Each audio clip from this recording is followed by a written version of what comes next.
ಸ್ನೇಹಿತರೆ ನಮಸ್ಕಾರ. ಚೈತ್ರ ಕುಂದಾಪುರ. ಚೈತ್ರ ಕುಂದಾಪುರ ಯಾರಿಗೆ ಗೊತ್ತಿಲ್ಲ ಹೇಳಿ? ಯಾವ ಸಣ್ಣ ಮಗುವಿಂದ ಹಿಡಿದ್ರು ಹಿರಿಯಾದಂಥ ವಯಸ್ಸಾದ ಮುದುಕಿಯವರೆಗೂ ಕೂಡ ಸಾಮಾನ್ಯವಾಗಿ ಚೈತ್ರ ಕುಂದಾಪುರ ಎಲ್ರಿಗೂ ಕೂಡ ಗೊತ್ತು. ಚೈತ್ರ ಕುಂದಾಪುರ ಯಾಕೆ ಗೊತ್ತು ಅಂತ ಹೇಳಿ ಕೇಳಿದ್ರೆ, ಇದೇ ಚೈತ್ರ ಕುಂದಾಪುರ ಮೇಲೆ ಕೇಳಿ ಬಂದಂತಹ ಒಂದು ಗಂಭೀರವಾದಂಥ ವಂಚನೆಯ ಆರೋಪ. ಹೌದು, ಗೋವಿಂದ ಬಾಬು ಪೂಜಾರಿ ಅವರಿಗೆ BJP ಟಿಕೆಟನ್ನು ಕೊಡಿಸ್ತೀನಿ ಅಂತ ಹೇಳ್ಬಿಟ್ಟು ಸುಮಾರು 8 ಕೋಟಿ ವಂಚನೆಯನ್ನು ಮಾಡಿದಂತಹ ಆರೋಪದಲ್ಲಿ ಚೈತ್ರ ಕುಂದಾಪುರ ಆ್ಯಂಡ್ ಗ್ಯಾಂಗ್ ಜೈಲಿಗೂ ಕೂಡ ಹೋಗಿತ್ತು. MLA ಟಿಕೆಟ್ನ ಆಸೆಯನ್ನು ಹುಟ್ಟಿಸಿ ಕೋಟಿಗಟ್ಟಲೆ ಹಣವನ್ನು ವಂಚನೆ ಮಾಡಿದಂತಹ ಕಾರಣಕ್ಕೋಸ್ಕರ ದೊಡ್ಡ ಒಂದು ಹಿಸ್ಟ್ರಿಯನ್ನು ಕ್ರಿಯೇಟ್ ಮಾಡಿಬಿಟ್ಟಿದ್ರು ಇದೇ ಚೈತ್ರ ಕುಂದಾಪುರ. ಈ ಚೈತ್ರ ಕುಂದಾಪುರ ಈಗ ಸದ್ಯಕ್ಕೆ ಎಲ್ಲದರಿಂದನೂ ಕೂಡ ದೂರವಾಗಿದ್ದಾರೆ. ಬಿಗ್ ಬಾಸ್ಗೆ ಹೋದ ಬಳಿಕ ಕಂಪ್ಲೀಟಾಗಿ ಚೈತ್ರ ಕುಂದಾಪುರ ಬದಲಾಗಿದ್ದಾರೆ ಅಂತಲೇ ಸಾಕಷ್ಟು ಜನ ಮಾತನಾಡಿಕೊಳ್ತಾರೆ. ಇದೇ ಸಂದರ್ಭದಲ್ಲಿ ಚೈತ್ರ ಕುಂದಾಪುರ ಈಗ ಮದುವೆಯನ್ನು ಕೂಡ ಆಗಿದ್ದಾರೆ. ಚೈತ್ರ ಕುಂದಾಪುರ ಅಸಲಿಗೆ ಈಗ ಮದುವೆ ಆಗಿರೋದು ಶ್ರೀಕಾಂತ್ ಕಶ್ಯಪ್ ಅನ್ನುವಂತಹ ವ್ಯಕ್ತಿಯ ಜೊತೆಗೆ. ಆದರೆ ಎಲ್ಲರೂ ಕೂಡ ಯಾರಪ್ಪ ಈ ಶ್ರೀಕಾಂತ್ ಕಶ್ಯಪ್ ಅಂತ ಹೇಳಿದ್ರೆ, ಇದೇ ಶ್ರೀಕಾಂತ್ ಕಶ್ಯಪ್ ಚೈತ್ರ ಕುಂದಾಪುರ ಅವರ ಕ್ಲಾಸ್ಮೇಟು. ಚೈತ್ರ ಕುಂದಾಪುರ ಅವರ ಜೊತೆಗೆ ಕೆಲಸವನ್ನು ಮಾಡಿದ್ರು. ಒಂದೇ ಮಾಧ್ಯಮದಲ್ಲಿ ಕೆಲಸ ಮಾಡಿದ್ರಿಂದ ಇವರಿಬ್ಬರ ನಡುವೆ ಪ್ರೇಮ ಶುರುವಾಯಿತು. 12 ವರ್ಷಗಳ ಪ್ರೇಮ ಇದು. ಅನಿಮೇಷನ್ನು ವಿಡಿಯೋ ಎಡಿಟಿಂಗ್ಗಳನ್ನು ಮಾಡ್ತಿದ್ದಂತಹ ಇದೇ ಶ್ರೀಕಾಂತ್ ಈಗ ಜ್ಯೋತಿಷ್ಯ ಮತ್ತು ಬೇರೆ ಬೇರೆ ಧಾರ್ಮಿಕ ಕಾರ್ಯಕ್ರಮಗಳಲ್ಲಿ ತೊಡಗಿಕೊಳ್ತಾ ಇದ್ದಾರೆ. ಹೀಗಾಗಿ ಇವರಿಬ್ಬರ ನಡುವೆ ಸ್ನೇಹವಾಗಿ 12 ವರ್ಷಗಳ ಪ್ರೀತಿ ಈಗ ಮದುವೆ ಆಗಿದೆ ಎನ್ನುವಂಥ ವಿಚಾರವನ್ನು ಎಲ್ಲರೂ ಕೂಡ ಮಾತನಾಡಿದರು. ಕರೆಕ್ಟಾ? ಆದರೆ ಈ ಶ್ರೀಕಾಂತ್ ಅಸಲಿ ಹೆಸರೇನು ಅನ್ನುವಂಥದ್ದು ಸಾಕಷ್ಟು ಜನರಿಗೆ ಗೊತ್ತಾಗಲೇ ಇಲ್ಲ ರೀ. ಈ ಶ್ರೀಕಾಂತ್ ಕಶ್ಯಪ್ ಇವತ್ತಿಗೆ ಶ್ರೀಕಾಂತ್ ಕಶ್ಯಪ್ ಆಗಿದ್ದರೂ ಕೂಡ ಇದೇ ಶ್ರೀಕಾಂತ್ ಕಶ್ಯಪ್ ಈ ಹಿಂದೆ ಶ್ರೀಕಾಂತ್ ನಾಯ್ಕ ಕೂಡ ಆಗಿದ್ದರು ಅನ್ನುವಂಥ ವಿಚಾರವ ಈಗ ಬಹಿರಂಗ ಆಗಿದೆ. ಕೇವಲ ಬಹಿರಂಗ ಆಗಿರೋದಲ್ಲ, ಇನ್ನೂ ಕೂಡ very shocking and very surprising ಏನು ಅಂತ ಹೇಳಿದ್ರೆ, ಇದೇ ಚೈತ್ರ ಕುಂದಾಪುರ ವಂಚನೆ ಪ್ರಕರಣಕ್ಕೆ ಸಂಬಂಧಪಟ್ಟಂತೆ 7ನೇ ಆರೋಪಿಯಾಗಿದ್ದ. ಅಷ್ಟು ಮಾತ್ರವಲ್ಲ, ಇದೇ ಶ್ರೀಕಾಂತ್ ಮನೆಯಲ್ಲಿ ಪೊಲೀಸರಿಗೆ 41 ಲಕ್ಷ ರೂಪಾಯಿ ನಗದು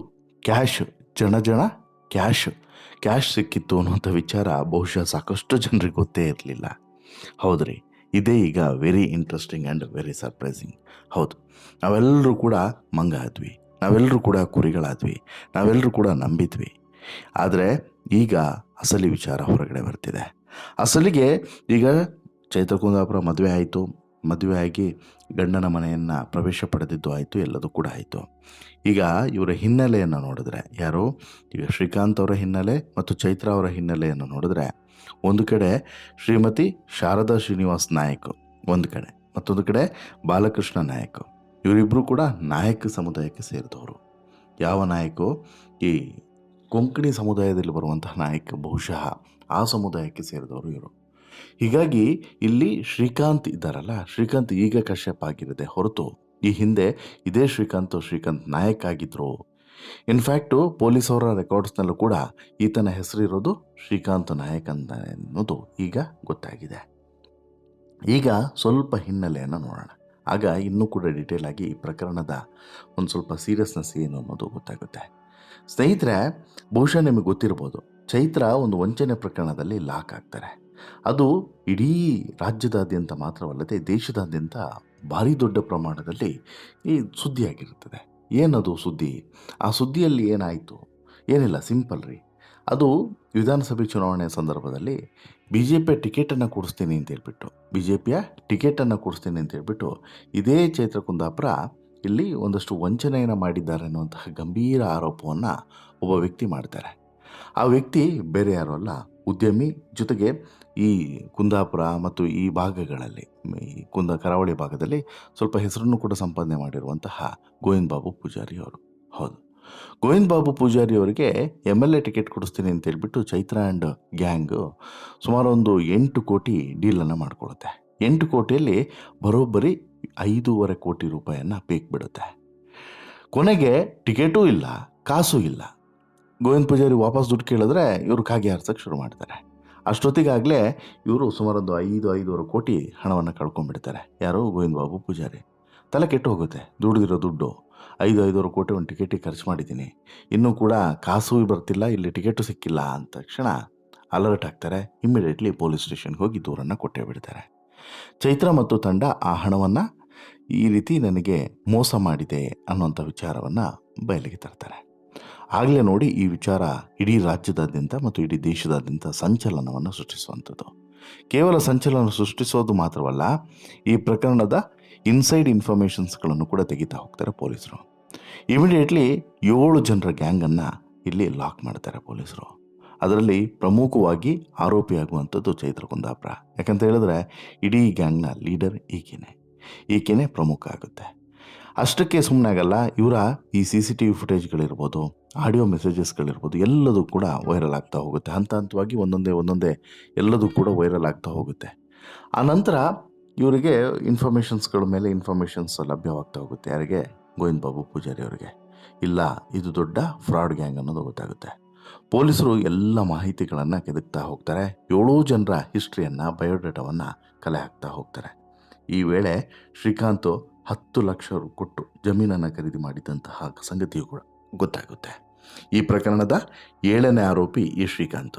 ಆದರೆ ನಾನೀಗಾಗಲೇ ಹೇಳಿದಲ್ಲ, ಪೊಲೀಸರ ಡಾಕ್ಯುಮೆಂಟ್ ಪ್ರಕಾರ, ರೆಕಾರ್ಡ್ಸ್ನ ಪ್ರಕಾರ ಶ್ರೀಕಾಂತದ ಹೆಸರು ಶ್ರೀಕಾಂತ್ ನಾಯಕ್, ನಾಟ್ ಶ್ರೀಕಾಂತ್ ಕಶ್ಯಪ್. ಆಯಿತಾ?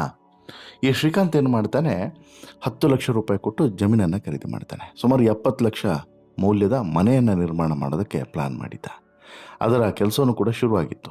ಯಾವ ದುಡ್ಡಲ್ಲಿ? ಇದೇ ಟೋಪಿ ಹಾಕಿದಂತಹ ದುಡ್ಡಲ್ಲಿ. ಪೊಲೀಸರು ಬಿಡ್ತಾರಾ? ನೀಟಾಗಿ ಡ್ರಿಲ್ ಮಾಡ್ತಾರೆ. ಎಲ್ಲ ವಿಚಾರವನ್ನು ಕೂಡ ಕೆದಕ್ತಾರೆ. ಕೆದಕಿ ಓವರಲ್ ಆಗಿ 3 ಕೋಟಿಯಷ್ಟು ಮೌಲ್ಯದ ನಗದು, ಚಿನ್ನ ಎಲ್ಲವನ್ನು ಕೂಡ ಜಪ್ತಿ ಮಾಡ್ತಾರೆ. ಹಂತವಾಗಿ ಒಂದೇ ಕಡೆ ಅಲ್ಲ, ಎಲ್ಲ ಕಡೆಯೂ ಕೂಡ ಸೇರಿ ಜಪ್ತಿಯನ್ನು ಮಾಡ್ತಾರೆ.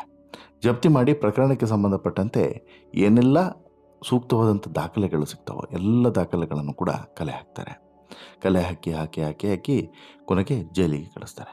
ಜೈಲಿಗೆ ಕಳಿಸಿದಂಥ ಸಂದರ್ಭದಲ್ಲೂ ಕೂಡ ಏನೆಲ್ಲ ನಡೀತು ಅನ್ನೋದನ್ನು ಬಹುಶಃ ನೀವು ಇವತ್ತಿಗೂ ಕೂಡ ಮರೀಲಿಕ್ಕೆ ಚಾನ್ಸ್ ಇಲ್ಲ ಅನಿಸುತ್ತೆ. ಸೋಪ್ನೊರೆ ನೀರನ್ನು ಬಾಯಿಗೆ ಹಾಕ್ಕೊಂಡು ಅಲ್ಲಿ ಆಕೆ ಜೀವ ತೆಕ್ಕೊಳ್ಳುವಂಥ ಪ್ರಯತ್ನವನ್ನು ಮಾಡಿದ್ಲು ಅಂತ ಹೇಳ್ಬಿಟ್ಟು ಆಸ್ಪತ್ರೆಗೆ ಹೋದಂಥ ಸಂದರ್ಭದಲ್ಲಿ ಮಾಡಿದಂಥ ಡ್ರಾಮಾಗಳಿರ್ಬೋದು. ಅದಾದ ಬಳಿಕ ಸತ್ಯ ಹೊರಗಡೆ ಬರ್ತದೆ. ನಾನು ಮಾತನಾಡಿದರೆ ದೊಡ್ಡವ್ರ ಹೆಸರೇ ಹೊರಗಡೆ ಬರ್ತದೆ, ಹಾಗೆ ಹಿಂಗೆ ಅಂತ ಹೇಳ್ಬಿಟ್ಟು ಕಿರ್ಚಿ ಕೂಗಾಡಿದ್ದು, ರಾಮಾಯಣ ಮಾಡಿದ್ದಿರ್ಬೋದು.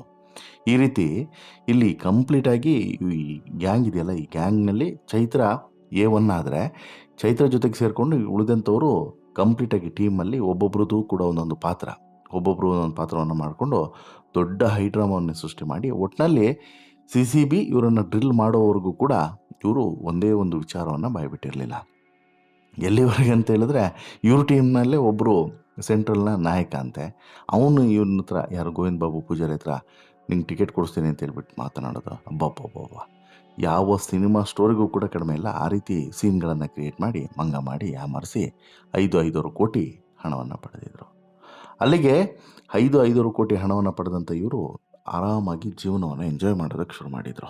ಅಲ್ಲಿಗೆ ಇವರು ಏನು ಅಂದ್ಕೊಂಡಿದ್ರು, ಮುಗೀತು, ಯಾರೀ ಕಂಪ್ಲೇಂಟ್ ಕೊಡ್ತಾರೆ, ಟಿಕೆಟ್ ಕೊಟ್ಟಿಲ್ಲ ಅಂತ ಹೇಳಿ ಅಂದ್ಕೊಂಡಿದ್ರು ಇವರು. ಬಟ್ ಯಾವ ಕಂಪ್ಲೇಂಟ್ ದಾಖಲಾಯಿತೋ, CCB ಪ್ರಕರಣ ಹೋಯ್ತೋ, ತಲೆ ಕೆಟ್ಟು ಹೋಗುತ್ತೆ ಇವರಿಗೆ. ಏನು ಮಾಡೋದು ಗೊತ್ತಾಗಲ್ಲ. ಆಗ ಈ 7 ಜನ ಆರೋಪಿಗಳು ಕೂಡ ಲಾಕ್ ಆಗ್ತಾರೆ.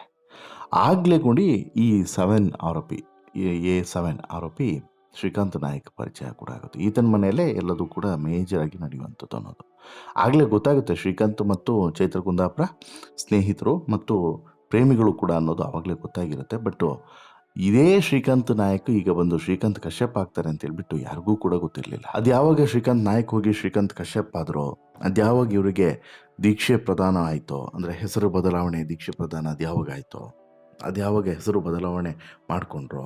ಇನ್ಫ್ಯಾಕ್ಟು ಇನ್ನೊಂದು ಅನುಮಾನವೂ ಕೂಡ ಮೂಡುತ್ತೆ. ಏನು ಹೇಳಿ, ಚೈತ್ರ ಕುಂದಾಪುರ ಈ ಮದುವೆ ವಿಚಾರವನ್ನು ಮತ್ತು ಹುಡುಗನ ವಿಚಾರವನ್ನು ರಿವೀಲ್ ಮಾಡಿದ್ದು ಯಾವಾಗ? ಮದುವೆ ಹಿಂದಿನ ದಿನ.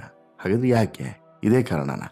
ಒಂದು ವೇಳೆ ಮುಂಚೆನೇ ರಿವೀಲ್ ಮಾಡಿದ್ರೆ ಅದು ಮತ್ತಷ್ಟು ಸಮಸ್ಯೆ ಕಾರಣ ಆಗಬಹುದು ಅನ್ನೋದು ಈಕೆ ಅರಿವಾಯ್ತಾ? ಆ ಕಾರಣಕ್ಕೋಸ್ಕರನೇ ಬೇಡ ರಿಸ್ಕ್ ಅಂತ ಹೇಳ್ಬಿಟ್ಟು ಏನಾದರೂ ಕೊನೆಯವರೆಗೂ ಕೂಡ ಕಾದು ನಂತರ ರಿವೀಲ್ ಮಾಡಿದ್ರ? ಹೀಗೆ ಸಾಕಷ್ಟು ಅನುಮಾನಗಳು ಬರೋದಿದೆ ಸ್ನೇಹಿತರೆ. ಅಂದರೆ ಅಷ್ಟು ಈಸಿಯಾಗಿ ಇದನ್ನು ನಾವು ತೆಗೆದುಕೊಳ್ಳೋದಕ್ಕೆ ಸಾಧ್ಯವಿಲ್ಲ. ಇಷ್ಟೆಲ್ಲ ಅನುಮಾನಗಳು ಬರಲೇಬೇಕು, ಬಂದಿದೆ ಈಗ. ಯಾಕಂತ ಹೇಳಿದ್ರೆ ಈ ಚೈತ್ರ ಕುಂದಾಪುರ ಅಷ್ಟು ಈಸಿಯಾಗಿ ಇದನ್ನು ಹ್ಯಾಂಡಲ್ ಮಾಡಿಲ್ಲ, ತುಂಬ ಕೇರ್ಫುಲ್ಲಾಗಿ ಹ್ಯಾಂಡಲ್ ಮಾಡಿದ್ದಾರೆ. ಇನ್ಫ್ಯಾಕ್ಟ್ ಅವತ್ತು ಕೂಡ ಅಷ್ಟೇ, ಇವತ್ತು ಕೂಡ ಅಷ್ಟೇ. ಹಾಗಾಗಿ ಈಗ ಒಂದೊಂದೇ ಅನುಮಾನಗಳು, ಒಂದೊಂದೇ ವಿಚಾರಗಳು ಕೂಡ ಹೊರಗಡೆ ಬರ್ತಾಯಿದ್ದು. ಈ ಎಲ್ಲ ವಿಚಾರಗಳಿಗೆ ಕ್ಲಾರಿಟಿಯನ್ನು ಕೊಡಬೇಕಾಗಿದ್ಯಾರೋ ಇದೇ ಚೈತ್ರ ಕುಂದಾಪುರ ಆ್ಯಂಡ್ ಶ್ರೀಕಾಂತ್. ಏನು ಕ್ಲಾರಿಟಿಯನ್ನು ಕೊಡ್ತಾರೆ? ಅದೇ ಶ್ರೀಕಾಂತ್ ನಾಯ್ಕ ಇವತ್ತು ಶ್ರೀಕಾಂತ್ ಕಶ್ಯಪ್ ಆಗಿದ್ದ, ಅಥವಾ ಆ ಶ್ರೀಕಾಂತ್ ಬೇರೆ ಈ ಶ್ರೀಕಾಂತ್ ಬೇರೆ ಆಗ್ತಾರಾ? ಗೊತ್ತಿಲ್ಲ. ಮಾಧ್ಯಮಗಳ ವರದಿಯಲ್ಲಂತೂ ಸ್ಪಷ್ಟವಾಗಿ ಇದೇ ಫೋಟೋಸ್ಗಳಿದ್ದಾವೆ. ಈಗ ಈ ಶ್ರೀಕಾಂತ್ ಕಶ್ಯಪ್ ಅನ್ನೋಂಥ ಪ್ರೊಫೈಲ್ ಏನು ಕ್ರಿಯೇಟ್ ಆಗಿದೆ ನೋಡಿ, ಈ ಪ್ರೊಫೈಲ್ನಲ್ಲಿರುವಂಥ ಫೋಟೋಸ್ಗಳೇ ಶ್ರೀಕಾಂತ್ ನಾಯಕ್ ಫೋಟೋನಲ್ಲೂ ಕೂಡ ಇದೆ. ಯಾವಾಗ ಆ ಪ್ರಕರಣ ನಡೆದಂಥ ಸಂದರ್ಭದಲ್ಲೇ ಈ ಫೋಟೋಸ್ಗಳನ್ನೇ ಹಾಕ್ಕೊಂಡಿದ್ದಾರೆ. ಎಲ್ಲ ಮಾಧ್ಯಮಗಳಲ್ಲೂ ಕೂಡ ಇದೆ. ಅದಕ್ಕೆ ಸಾಕ್ಷಿ ಸಮೇತ ಅದನ್ನು ಕೂಡ ಸ್ಕ್ರೀನ್ಶಾಟನ್ನು ನಿಮ್ಮ ಮುಂದೆ ಇಟ್ಟಿದ್ದೀನಿ. ಯಾಕಂತ ಹೇಳಿದ್ರೆ ನಾಳೆ ಇಲ್ಲ ಇಲ್ಲ ಅಂತೇಳಿ ವಾದವನ್ನು ಕೂಡ ಮಾಡ್ಬೋದು. ಅವರೇ ಬೇರೆ ಇವರೇ ಬೇರೆ ಅಂತಲೂ ಕೂಡ ವಾದವನ್ನು ಮಾಡ್ಬೋದು. ಹೀಗೊಂದು ಅನುಮಾನ ಅಂತೂ ಈಗ ಸದ್ಯಕ್ಕೆ ನಡೀತಿದೆ. ಸೋಷಿಯಲ್ ಮೀಡಿಯಾದಲ್ಲಿ ಹೀಗೊಂದು ಚರ್ಚೆಯೂ ಕೂಡ ನಡೀತಿದೆ. ಈ ಚರ್ಚೆಗೆ, ಈ ಪ್ರಶ್ನೆಗೆ ಕ್ಲಾರಿಟಿಯನ್ನು ಕೊಡಬೇಕಾಗಿರೋದು ಅವರೇ. ಬಟ್ ಏನೇ ಆದರೂ ಕೂಡ ಸ್ನೇಹಿತರೆ, ಈಗ ಮದುವೆ ಆಗಿದ್ದಾರೆ. ಅದೇನೋ ಮೋಸ ಮಾಡಿದಾರೋ, ಇನ್ನೊಂದು ಮಾಡಿದಾರೋ, ಮತ್ತೊಂದು ಮಾಡಿದಾರೋ, ಅದೆಲ್ಲದೂ ಕೂಡ ಕಾನೂನು ನೋಡ್ಕೊಡುತ್ತೆ. ನಮ್ಮ ಅಭಿಪ್ರಾಯ ಏನು ಅಂತ ಹೇಳಿದ್ರೆ, ಮೋಸ ಹೋಗೋರಿರೋರು ಕೂಡ ಮೋಸ ಮಾಡೋರು ಇದ್ದೇ ಇರ್ತಾರೆ. ಈಗೇನೋ ಮದುವೆ ಆಗಿದ್ದಾರೆ, ಸುಖವಾಗಿರಲಿ, ಆರಾಮಾಗಿರಲಿ, ಇವರ ದಾಂಪತ್ಯ ನೂರ್ಕಾಲ ಸುಖವಾಗಿರಲಿ ಅಂಥೇಳಿ ನಮ್ಮ ಹಾರೈಕೆ. ನಿಮ್ಮ ಅಭಿಪ್ರಾಯ ಏನು, ನಿಮ್ಮ ಹಾರೈಕೆ ಏನು, ದಯವಿಟ್ಟು ಕಮೆಂಟ್ ಮಾಡಿ ತಿಳಿಸಿ. ಜೊತೆಗೆ ಈ ಶೋ ಇಷ್ಟ ಆಯಿತು ಅಂತ ಹೇಳಿದ್ರೆ ಲೈಕ್ ಮಾಡಿ, ಶೇರ್ ಮಾಡಿ, ಚಾನಲ್ಗೆ ಸಬ್ಸ್ಕ್ರೈಬ್ ಆಗೋದನ್ನು ಮರಿಬೇಡಿ. ಜೊತೆಗೆ ಈ ಅನುಮಾನದ ಬಗ್ಗೆನೂ ಕೂಡ ನಿಮಗೇನು ಅನಿಸುತ್ತೆ ಅನ್ನೋದನ್ನು ಕೂಡ ಕಮೆಂಟ್ ಮಾಡಿ ತಿಳಿಸೋದನ್ನು ಮರಿಬೇಡಿ. ಧನ್ಯವಾದ.